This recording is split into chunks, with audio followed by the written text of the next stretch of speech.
इसी जंगल में एक कौवा और एक चिड़िया रहा करते थे। चिड़िया को फाड़क बैठना बिल्कुल नहीं पसंद था। उसे हर समय कोई ना कोई काम करने का जी करता। और कौवा, उससे तो अपना दाना भी इकट्ठा नहीं किया जाता था। और अभी जंगल में सूखे का समा भी चल रहा था। सारे पक्षियों को दाना इकट्ठा करने के लिए दूर दूर जंगलों में जाना पड़ता। चिड़िया भी उन्हीं में से एक थी। एक दिन कालू और चिड़िया एक पेड़ पर बैठे थे। फिर चिड़िया बोलती है, कालू, अब तो तुम बहुत खुश होगे ना।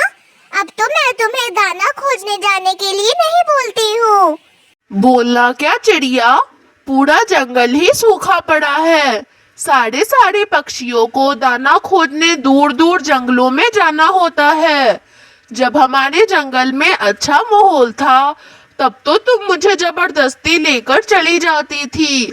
थोड़ा बहुत मीठा फल और दाना तो मैं भी ले आता था, पर अब तुम दूर जाती हो तो मुझे लेकर ही नहीं जाती हो। कालू, पास की नदी पर तो तुम्हें जाया नहीं जाता और तुम दूसरे जंगल सफर के लिए ही निकलोगे।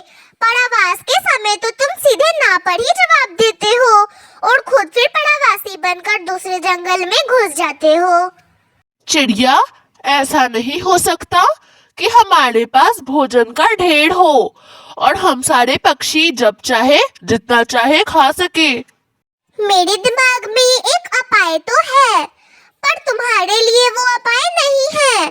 तुम तो पास में ही जाकर थक जाते हो। तुम इतना बड़ा काम कैसे कर सकोगे? रहने दो। बताओ चिड़िया, बताओ। मैं समझ गया हूँ। हर चीज को पाने के लिए कुछ चीज तो खोना ही पड़ेगा। और मैं अब समझ गया हूँ, अच्छे भोजन के लिए अच्छा काम भी करना जरूरी है। मैं करूँगा वो चीज। मेरे जन्मदिन पर मेरी चाची नहीं आ पाई, इसीलिए परसों मेरी चाची आई थी मेरे पास। उन्होंने मुझे जन्मदिन के उपहार में गंदम के कुछ दाने दिए। मैं तो खुश हो गई क्योंकि मुझे दाना खोजने की दिक्कत नहीं पड़ी। पर कल से तो मैंने कुछ भी नहीं खाया और वो गंदम के दाने अभी तक मेरे पास रखे हैं। मैं सोच रही हूँ क्यों ना हम गंदम की खेती कर ले और गंदम से जितना भी फसल आएगा उसे हम आधा आधा करके बांट लेंगे। पर कालू, तुम वादा करो कि तुम मेरे साथ बराबर काम करवाओगे और बीच में कोई भी बहाना नहीं बनाओगे। कालू को भी यह उपाय पसंद आता है और फिर वे दोनों नदी की ओर चल पड़ते हैं। कालू, हम नदी के पास आ तो गए हैं, पर अभी से हमें अपना काम शुरू करना है। सबसे पहले हमें अपने पंजों से जमीन को नरम करना है। सूखे का मौसम हो या फिर ठंड का मौसम हो, नदी ज्यादा गर्माहट हमारे जमीन को नहीं दे पाती। इसलिए हमें अपने जमीन को नरम करना जरूरी है, फिर ही कोई फसल हम यहाँ पर उगा सकते हैं। हाँ तो फिर क्या हुआ, कर लेंगे सारा जमीन नरम। ये कौन सा बड़ा काम है? मेरे पंजे किसी से कम है क्या? शुरुआत में तो कालू ऐसा दिखा रहा था जैसे सारा काम वही कर रहा है, पर थोड़ी देर जमीन नरम करने के बाद वो एक तरफ होकर बैठ जाता है और फिर चिड़िया कहती है, क्या हुआ कालू, थक गए? मैंने बोला था ना, ये काम तुम्हारे लिए नहीं है। जो पक्षी परावास करते समय अपना आलसपन दिखाता है वो खेती कैसे कर लेगा? और तुम तो थोड़ी देर ही जमीन नरम कर रहे थे, बाकी सब तो मैं कर रही थी। माफ करना चिड़िया, मेरे पेट में सुबह से ही बहुत दर्द हो रहा है। जैसे ही तुमने भोजन का कहा मुझे लालच आ गया और मैंने जोशो आवाज में काम शुरू कर दिया। थोड़ी देर तुम काम कर लो, जब मेरी तबीयत ठीक हो जाएगी तो मैं कर लूंगा, या फिर आज मेरा काम तुम कर दो। भले मैं तुम्हारा काम पूरा मैं ही करूंगा। उसके बाद चिड़िया सारा काम खुद करती है और फिर वहाँ से चली जाती है। इसी तरह 2-3 दिन बीत जाते हैं। एक दिन चिड़िया कौवे के घोंसले पर जाती है। वहाँ पे कौवे का चाचा आया हुआ था और फिर चिड़िया उसके चाचा को कहती है, प्रणाम चाचा जी,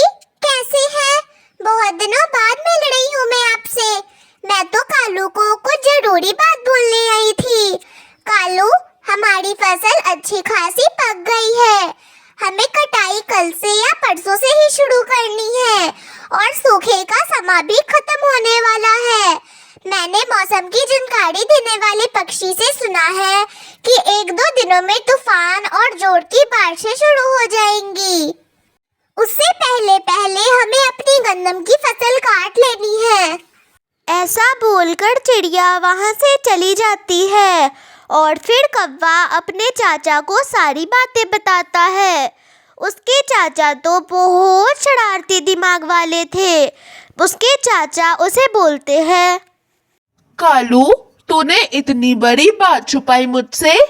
चल, अब तो सारे गंदम पक ही गए हैं, तो उस चिड़िया को क्या बांटना। वो चिड़िया तो हमसे सबसे कमजोर है। क्यों ना हम सारे गंदम काट कर आधा आधा कर ले। आखिर तू तो है मेरे बेटे जैसा ही ना। और उस चिड़िया को थोड़ा सा भूसा दे देंगे। फिर वे लोग सुबह सुबह तक सारी फसल काट लेते हैं और वहाँ चिड़िया आती है। चिड़िया कुछ बोलती तभी कौवा बोलता है, चली जाओ चिड़िया यहाँ से, तुम्हारे लिए कुछ नहीं है यहाँ पे। और अगर तुम्हारे मुंह से एक शब्द भी निकला तो हम अपने सारे परिवार को बुलाकर तुम्हें पिटवा कर बाहर निकाल देंगे। उसके बाद चिड़िया बेचारी डर के वहाँ से चली जाती है और तभी बारिशें भी शुरू हो जाती है। वे लोग डर के गंदम के अंदर छुप जाते हैं। गंदम गीली होने की वजह से बहुत भारी हो जाती है और वे लोग अंदर ही डूब के मर जाते हैं।